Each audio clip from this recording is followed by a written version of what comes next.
Radio. Shout it. What was that like for y'all though, man, when you start seeing that money coming in? I mean, did it affect y'all egos in any way? Were y'all able to keep it cool or what?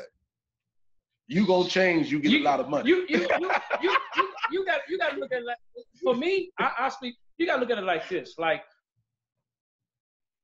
I mean, just, I think the fame more so may have did it, but like a cat hustling and shit, because niggas doing more than rapping, you know what I mean? Yeah. Like, so hustling, get money from hustling and just getting money. So you warp into that. You warp into that.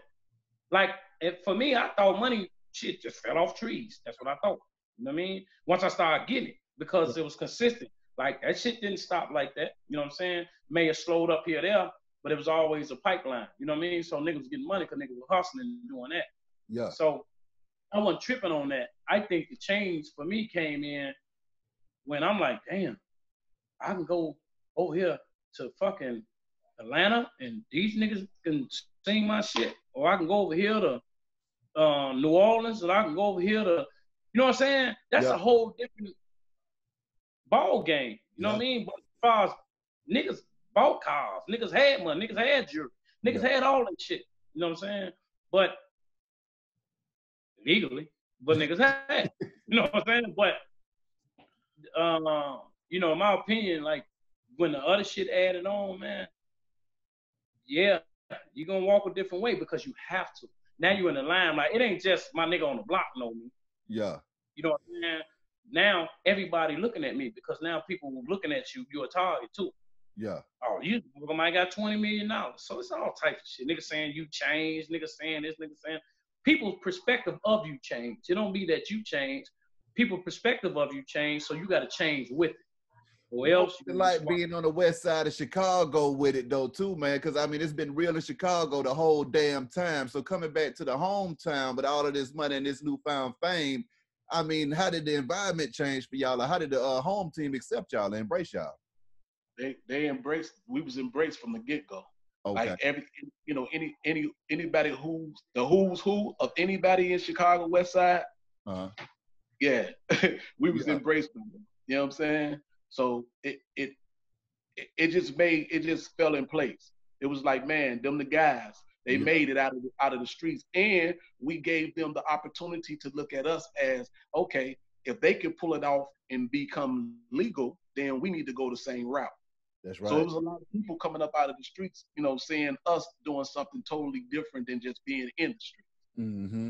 Mm-hmm. Yeah. So now, what were some of the jewels and the nuggets that y'all picked up along the way that y'all could have passed down to the next generation trying to do the same thing, man? One of the things I could say is I think that obviously in terms of doing this music business, you know, have your I's dotted and your T's crossed. You know what I'm saying? Like learn the business. That's one of the things. Learn the business, be humble. You know what I mean? And not into lunacy. You know what I'm saying? Because there's a lot of that going on. Like cats trying to live a life that they know they ain't about. Yeah. And they shit. No, live your life, man. You know what I mean? Because you only get one of them. You know what I'm saying? So you definitely want to invest.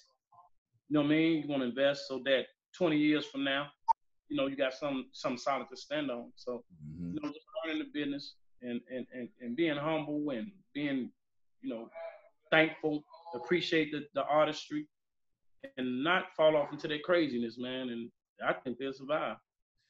So now, No, I say this too. Generational wealth. Don't be selfish. You know what I'm saying? Generational wealth. Don't just think about you. Think about the when you leave from here, how you can advance your kids. Mm-hmm. Mm-hmm. Yeah. Now with that, now talk to me about this though, fellas. After y'all get off the roller coaster, what is that transition like? Man, you know what? It's still a roller coaster. It's still a roller coaster, man. You know, I mean, you said it in the beginning. You couldn't have said it no better, man. Timeless music it's something that's gonna always be going on.